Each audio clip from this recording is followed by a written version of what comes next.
ಮನೆಯೊಳಗಿನ support ಇದಕ್ಕೆ ಹೆಂಗಿತ್ತು?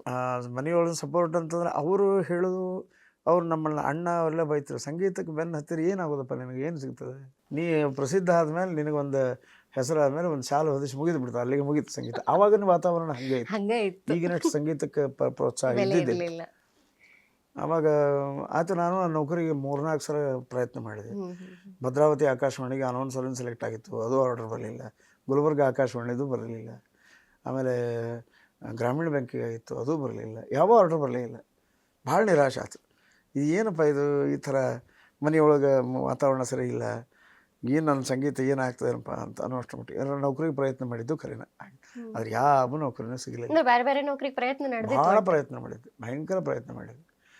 ನಾನು ಡಿಗ್ರಿ ಮುಗಿದ ಮೇಲೆ 1 ವರ್ಷ ನಾನು ನವೋದಯ ಸ್ಕೂಲಕ್ಕೆ ಮ್ಯೂಸಿಕ್ ಟೀಚರ್ ಅಂತ ಕೆಲಸ ಮಾಡಿ. ಆದ್ರೆ ಅವರು ಪರ್ಮನೆಂಟ್ ಮಾಡೋದಿಲ್ಲ ಅಂತ ಹೇಳಿದ್ರು. ಮಾಡೋದಿಲ್ಲ ಅಂದ್ಕೊಂಡು ನಾನು ಹಿಂದಕ್ಕೆ ಸರ್ಕೊಂಡು. ಅವೆಲ್ಲ ನನ್ನ ಕೈ ಕಲಿತು ಹುಡುಗರು ಎಲ್ಲರೂ SPO DC ಆಗ್ಯಾರ. ಅವರೆಲ್ಲ ಭೇಟಿ ಆಗ್ತಿರ್ತಾರೆ, ಬರ್ತಿರ್ತಾರೆ ಮನೆಗೆ. ಆವಾಗ ಏನು ಮಾಡಬೇಕು ಅಂತ ಆಮೇಲೆ ಒಂದು ಸಲ ನಾನು ಕಲಿಯುವುದು ಕಲ್ಪವೃಕ್ಷ ಕಾಮಧೇನು ಸದೃಶ ರಾಘವೇಂದ್ರ ಸ್ವಾಮಿಗಳವರ ಸೇವೆ ಮಾಡ್ಲಿಕ್ಕೆ ಶುರು ಮಾಡಿದಾಗ ಅವ್ರ ಮುಂದೆ ಕೂತು ಒಂದು ದಿವಸ ಭಾಳ ತ್ರಾಸು ಮಾಡ್ಕೊಂಡ್ಬಿಟ್ರು. ನನಗೆ ಏನು ಈ ಥರ ಎಲ್ಲ ಕಡೆ ಕೈ ಹಾಕಿದಲ್ಲಿ ನೆಗೆಟಿವ್ ಬಂದಾಗ ಮತ್ತು ನಾ ಹೆಂಗೆ ಮಾಡ್ಬೇಕು, ಏನು ಮಾಡಬೇಕು, ಏನಾದರೂ ಇದಕ್ಕೊಂದು ಹಾದಿ ಆಗಬೇಕು. ಹಾದಿ ಆಗದೇ ಇದ್ದರೆ ನಾ ಇಲ್ಲಿ ಇದ್ದು ಈ ಪ್ರಪಂಚದೊಳಗೆ ಇದ್ದು ಒಂಥರ ಇರ್ಲಾರ್ದಂಗೆ ಅಂತ ಭಾಳ ತ್ರಾಸು ಮಾಡ್ಕೊಂಡೆ. ಬೆಳಗಿನ ಜಾವ ಈ ನಮ್ಮ ಥರ ಇಲ್ಲ ಗೊತ್ತಿಲ್ಲ ಜನ, ಅದು ನನಗೆ ಆದ ಅನುಭವ. ಬೆಳಗಿನ ಜಾವ 4 ಗಂಟೆಗೆ ಸ್ವಪ್ನದಲ್ಲಿ ಮಂತ್ರಾಲಯಕ್ಕೆ ಹೋದಂಗೆ ಆಯಿತು. ರಾಘವೇಂದ್ರ ಸ್ವಾಮಿಗಳ ಬೃಂದಾವನ ಎದುರಿಗೆ ನಿಂತೀನಿ, ಬಂಗಾರದ ಕವಚ ಹಾಕಿದ್ರು. ನಾನು ಇನ್ನು ಮುನ್ನಾ ದಿವಸ ಇಲ್ಲೇನು ಬೇಡ್ಕೊಂಡಿದ್ದೆ ಅದನ್ನು ಕೇಳ್ತಾ ಇದ್ದೀನಿ, ಏನು ಸ್ವಾಮಿ ನಿಮ್ಮದೆಲ್ಲ ವೈಭವ ಅದು, ನನಗೆ ವೈಭವ ಬರೋದು ಯಾವಾಗ ತಿಂಗಿಲ್ಲ, ನನ್ನ ಕೈ ನಾನು ನೋಡ್ರಿ ಅಂತಂದಾಗ ಬೃಂದಾವನಕ್ಕೆ 2 ಕಣ್ಣು ಮೂಡಿದ್ದು. ಆ ಕಣ್ಣೊಳಗೆ ನೀರು ಬಂತು. ನಾನು ಏನಪ್ಪ ಈ ಥರ ಇದು, ನನಗೇನೂ ಅರ್ಥ ಆಗಲಿಲ್ಲ. ಸರಿ, ಆ ಬೃಂದಾವನದಿಂದ ಒಬ್ಬರು ಸ್ವಾಮಿಗಳು ಹೊರಗೆ ಬಂದರು. ಅವ್ರು ನಾನು ನೋಡ್ಕೊತ ಹೋಗ್ಬಿಟ್ರು. ನಾನು ಹಿಂದೆ ಬೆನ್ನತ್ತೆ, ನಾನು ನೋಡ್ರಿ ಅಂತ ಅವ್ರಿಗೆ ಅದೃಶ್ಯ ಆಗ್ಬಿಟ್ರು. ಅದು ಏನೋ ತಳ ಬಿಡೋ ಏನೂ ಅರ್ಥ ಆಗೋಲ್ಲ. ಸರಿ, ಅವ್ರ ಜೊತೆ ಹಿಂದೆ ಬಂದೆ. ಅಲ್ಲಿ ಒಂದು ದೊಡ್ಡ ಕಟ್ಟೆ ಮೇಲೆ ಆಲದ ಮರದ ಕೆಳಗೆ ಹೆಣ್ಮಗಳು, ಸುಮಾರು ಮಿಡಲ್ ಏಜ್, ಮಧ್ಯಮ ವಯಸ್ಕರ ಹೆಣ್ಮಗಳು, ಭಾಳ ಚಂದ, ಅಂಥ ರೂಪನ ನೋಡ್ಲಿಕ್ಕಾಗಿದೆ. ಆಕೆ ಕೂದಲ ಎಲ್ಲ ಕಟ್ಟಿ ಮೇಲೆಲ್ಲ ಹಿಂಗೆ ಹರ್ಕೊಂಡಿದ್ದೆ, 10 ಬಿಟ್ನಾಗ ಉಂಗುರ ಅಥವಾ ಹಿಂಗೆ ತೊಡೆ ಮೇಲೆ ಕೂತಿದ್ಲು. ಆಕೆ ತೊಡೆ ಮೇಲೆ ಸ್ವಾಮಿಗಳು ತಲೆಗೆ ಇಟ್ಕೊಂಡು ಮಲ್ಕೊಂಡ್ಬಿಟ್ರು.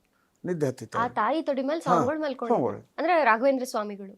ಆಮೇಲೆ ಹೇಳ್ತೀನಿಲ್ಲ. ಆಮೇಲೆ ಅವ್ರ ಬೆನ್ನ ಮೇಲೆ ಕೈ ಹಿಡ್ಲಿಕ್ಕತ್ತರು. ನಾ ಅಂದೆ, ಎಂಥ ಸ್ವಾಮಿಗಳು ಹೊಡೆದಪ್ಪ, ಎಂಥ ತಾಯಿ ಪಾಯಿಕೆ ಕೋತು ಕೂತಿದ್ದೆ. ನೋಡ್ದೆ, ಎಷ್ಟೊತ್ತಿನ ಮೇಲೆ ಆಕೆ ನನ್ನ ಕಡೆ ನೋಡಿ ಅವ್ರನ್ನ ಎಬ್ಸಿದ್ಲು. ಹೇಳು ಅಂತ. ಏನು ಅಂತ ಎದ್ರು, ಅವನ ಕಡೆ ನೋಡು ಅಂತ. ಆವಾಗ ಅವರು ನಾನು ನೋಡಿ ಹಿಂಗೆ ಮಾಡಿದ್ರು. ನನಗೇನು ಅರ್ಥ, ಏನು ಮುಗೀತಂತಾರೋ ಏನಂತಾರೋ ತಿಳಿದು. ಆಮೇಲೆ ಆಕೆ ಹೇಳಿದ್ಲು, ಹಿಂಗೆ ಕೈ ಮಾಡಿದ್ರಿ ಏನು ಅಂತಂದಾಗ ಅವ್ರು ನನ್ನ ಕರೆದ ಬಾಯಲ್ಲಿ ಬೆನ್ನ ಕೂಡಿಸಿದ್ರು, ಜೋರು ಗುದ್ದಿದ್ರು ಬೆನ್ನಾಗಿ. ನಾ ಆ್ಯಕ್ಚುಲಿ ಸೂಸೈಡ್ ಮಾಡ್ಕೋಬೇಕು ಅಂತ ತಯಾರಾಗಿದ್ದು. ಗುಳಿಸೋ ತಂದು ಇಟ್ಕೊಂಡ್ಬಿಟ್ಟಿದ್ದೆಲ್ಲ. ಅಂದರೆ ಏನೂ ಇಲ್ಲೇ ಇಲ್ಲಲ್ಲ, ಒಟ್ಟು ಎದಕ್ಕೂ ಎಲ್ಲ ಕೈ ಹಾಕ್ತೀನಿ ನೆಗೆಟಿವ್ ಇದ್ದಾಗ ಮತ್ತು ಜೀವನದಾಗ ಏನು ಮಾಡ್ಬೇಕು, ಏನು ಸಾಧನೆ ಮಾಡಬೇಕು.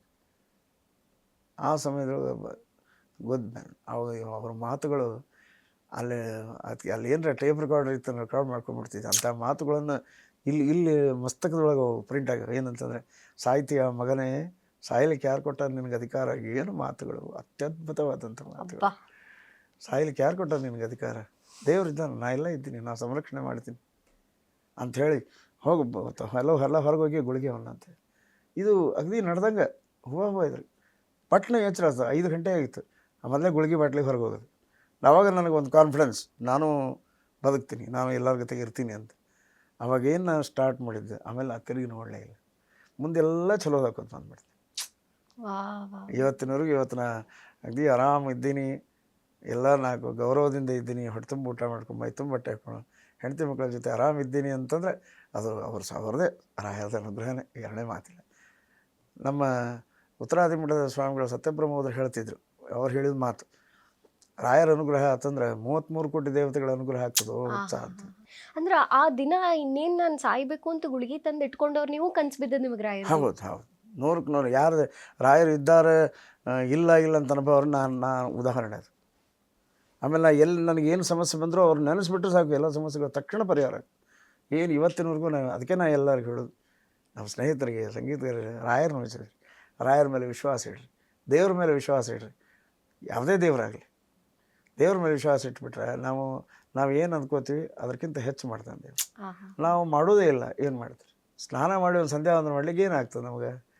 ಅದಕ್ಕೆ ಟೈಮ್ ಎದುರಿಗೆ ಕೂತು ಬೇಕಾದಷ್ಟು ನಮ್ಮ ಮನಸ್ಸಿಗೆ ಮನೋರಂಜನೆ ಬೇಕಾದಷ್ಟು ಮಾಡ್ಕೋತೀವಿ, ಆದರೆ ದೇವರಿಗೆ ನಮಸ್ಕಾರ ಮಾಡ್ಲಿಕ್ಕೆ ಆಗೋದಿಲ್ಲ, ಟೈಮ್ ಇರೋದಿಲ್ಲ ಅಂತೀವಿ. ಟೈಮ್ ಇರೋದಿಲ್ಲ ಅಂತೀವಿ. ಅದು ಅಲ್ಲ ಓಕೆ. ಆ್ಯಕ್ಚುಲಿ ನಾನು ನನಗೆ ಅನುಭವ ಆಗಿದ್ದು. ಈಗ ನಾನು ಭಾಳ ಆರಾಮಿದ್ದೀನಿ, ಏನೂ ತೊಂದರೆ ಇಲ್ಲ, ಎಲ್ಲ ಸಾಕಷ್ಟು ಜಗತ್ತಿನ ತುಂಬ ಅಡ್ಡಾಡೀನಿ. ಹರಿದಾಸರು ನಮಗೆ ಸಂಪೂರ್ಣ ಅನುಗ್ರಹ ಮಾಡ್ಯಾರ.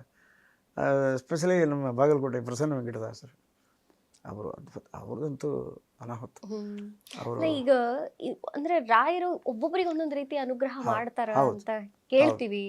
ಕೆಲವರಿಗೆ ಆ ಅನುಭವಗಳು ನೀವು ಹೇಳ್ತಿದ್ದಾಗ ಈಗ ಆ ಕನಸು ಬಿದ್ದು ನೆಕ್ಸ್ಟ್ ಡೇ ಇಂದ ನಿಮ್ಮ ವೃತ್ತಿ ಜೀವನನೇ ಪೂರ್ತಿ ಪೂರ್ಣ ಬದಲೇ ಆಯ್ತು. ಆಮೇಲೆ ಎಲ್ಲೆಲ್ಲ ಆಫರ್ಸ್ ಬರ್ಲಿಕ್ಕೆ ಸಿಕ್ತು, ಕಾರ್ಯಕ್ರಮಗಳು ಬರಲಿಕ್ಕೆ ಶುರು ಆದವು. ಅವ್ಯಾಹತವಾಗಿ ನಾ ಇವತ್ತಿನವರೆಗೂ ನಾನ್ ಸ್ಟಾಪ್ ಇಲ್ಲ ಅನ್ನೋ ಕೂಡೋಂಗಿಲ್ಲ. ಹಿಂಗೆ 4 ದಿವಸ ಆರಾಮಿರೋದಕ್ಕೆ ಮತ್ತೆ ಈ ಫೋನ್ ಬಂದ್ಬಿಡ್ರಿ